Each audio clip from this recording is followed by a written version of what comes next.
पर खड़े हो। मालूम है क्या करो? बच्चे के सामने 2 टांग पर खड़े हो जाओ, बस बच्चा अपने आप तुमको देखकर आइडल बना लेगा कि ये बैलेंस्ड लाइफ खड़े हैं। ये जो अपने अवगुणों को रोज रोज साधना कर करके दूर करते जाना, ये सिमरन है, ये असली सिमरन है। लेकिन जुबान से बोलते रहना, बगल में छुरी मुंह में राम राम, राम राम सबको कहें आराम ना होए, ऐसे कहने से राम तो नहीं हो जाता ना। रोजाना अपनी जिंदगी की सुधाई करते जाना, ये मन साफ के सिमरन का सेकंड पॉइंट है। मन साफ के सिमरन का थर्ड पॉइंट है अपने आचरण को ऊंचा रखना। अगर हमारा आचरण ऊंचा नहीं है तो हम क्या करेंगे? आचरण ऊंचा करने के लिए पर बेटी को बेटी जाना, पर स्त्री को मात बखाना। आचरण को ऊंचा रखने के लिए वेख पराइयां चंगियां मावां तियां भैणा जाना। आचरण को ऊंचा रखने के लिए तो इंसान को अपने मन को ऐसे काबू करना चाहिए कि मेरी आंखों पे लोग सोचते हैं शायद शमशान से अगर हम घर आ गए तो शायद सूतक पातक हो जाएगा, पर गुरुजी बोलते हैं अखी सूतक देखना परप्रिय परधन रूप। अगर पराये रूप को तू गंदी नजर से देख रहा है तो समझ तेरी आंखों पे सूतक पड़ गया। ये जो सूतक पड़ जाता है हमारे आंखों में, ये सूतक से बच जाएं तो क्या होगा? ऊंचा आचरण हमारा कैरेक्टर कैसे क्रिएट होगा? ऐसे तो क्रिएट नहीं होगा जैसे कर्मों कांडों से हम कर रहे हैं। लेकिन अगर हम ये ध्यान कर लें तो अगर वो क्रिएट हो गया तो जब हम दूसरे की बेटी को अपनी बहू बनाकर अपने बेटे के साथ लाएंगे तो बोलेंगे ये तुम्हारी बेटी, तुमने अपने जिगर का टुकड़ा हमें दिया है। अगर हमारा आचरण ऊंचा हुआ तो हम उसको बोलेंगे दाज देने की जरूरत नहीं है, मैं आपका बहुत ऋणी हूं, आपने अपनी बेटी मुझको दी।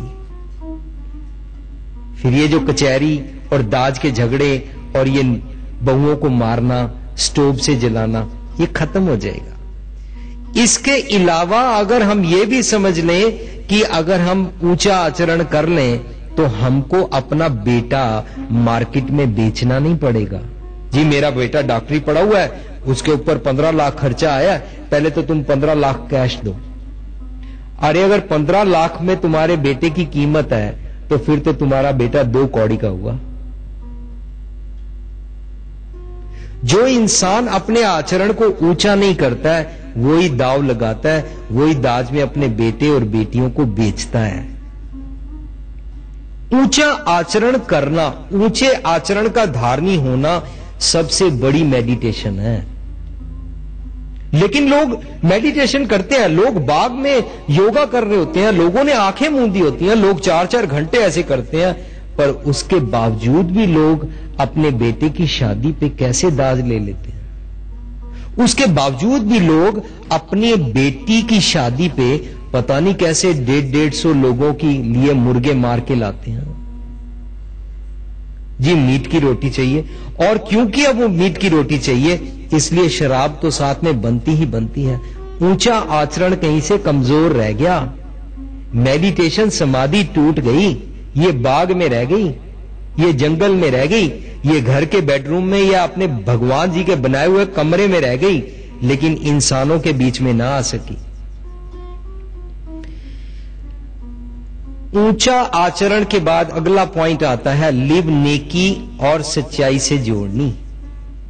हम सोचते हैं मैंने मन भगवान जी के साथ टिका लिया, मैंने यहां पर मन टिका लिया, यहां पर टिका लिया, लेकिन नेकी और सच्चाई से लिव जोड़ने की मेरे को एक एग्जांपल याद आती है कि हम किसी से कुछ सामान लेना चाहते हैं, उसने हमको प्राइस कोट किया कि ये वाली प्रोडक्ट मैं आपको 500 रुपए की दूंगा, तो हमने उसको बोला कि नहीं अगर आप मेरे को ये 400 की दें तो मैं लूंगा।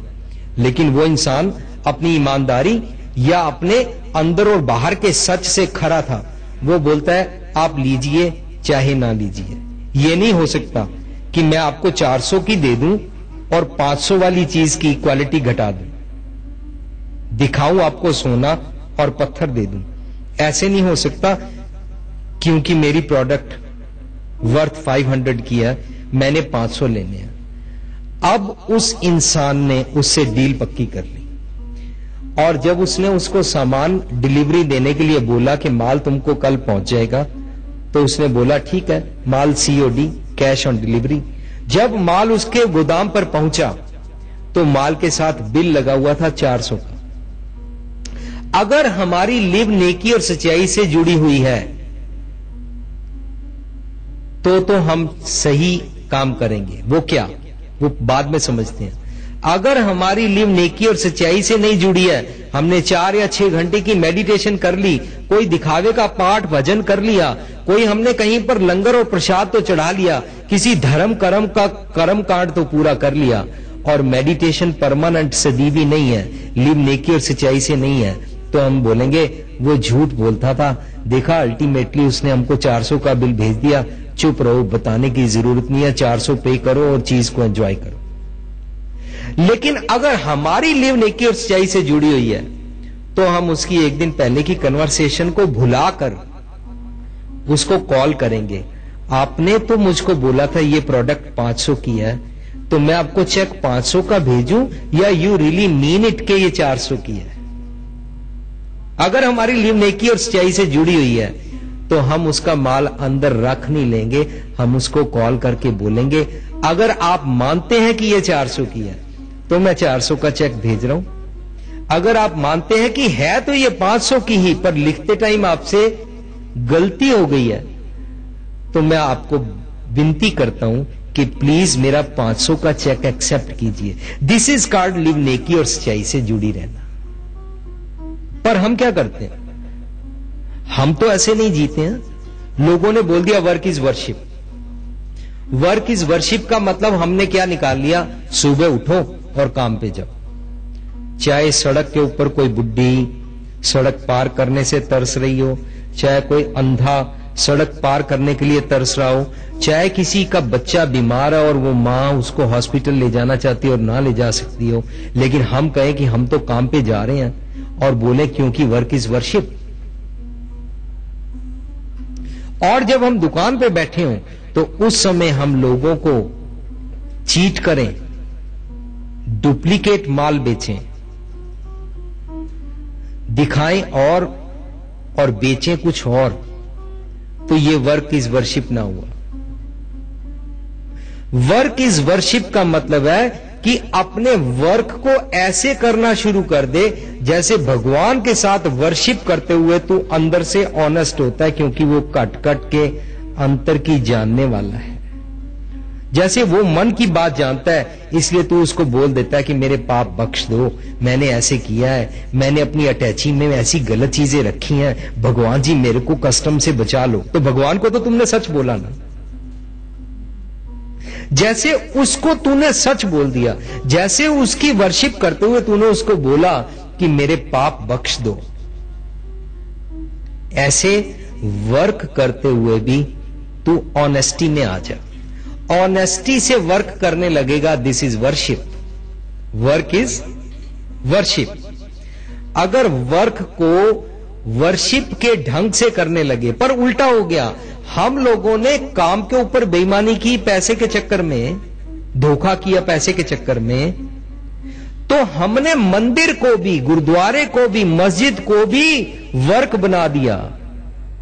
चाहिए था अपने वर्क को भी मंदिर मस्जिद गुरुद्वारा बना दें, पर हमने क्या किया, मंदिर मस्जिद गुरुद्वारे को भी वर्क बना दिया, मींस उसको भी बाजार बना दिया। वहां पर भी हम प्लीजिंग गॉड का काम करते हैं, पर सच्चे हम वहां पर भी नहीं होते हैं। वर्क इज वर्शिप का मतलब यह हो गया कि तू काम करते हुए ज्यादा पैसा कमाने के चक्कर के बदले ये सोच कि मैक्सिमम मैं कितने लोगों की हेल्प कर सकता हूं। मेरी प्रोडक्ट ऐसी होनी चाहिए जो लोगों को हेल्प कर सके। मैक्सिमम जितने लोगों को मेरी प्रोडक्ट पहुंचेगी, और मैं किसी को चीट ना करूं, पर मेरी प्रोडक्ट की फुल पेमेंट लोग कर जाएं, पर लोगों को इसका फायदा हो। मैंने तो यह भी सुना है कि अमेरिका की एक बहुत सक्सेसफुल कंपनी को एक दूसरी कंपनी, जो कंपनी फेल्योर थी, जो कंपनी बैंकरप्ट थी, पूछती है हमारे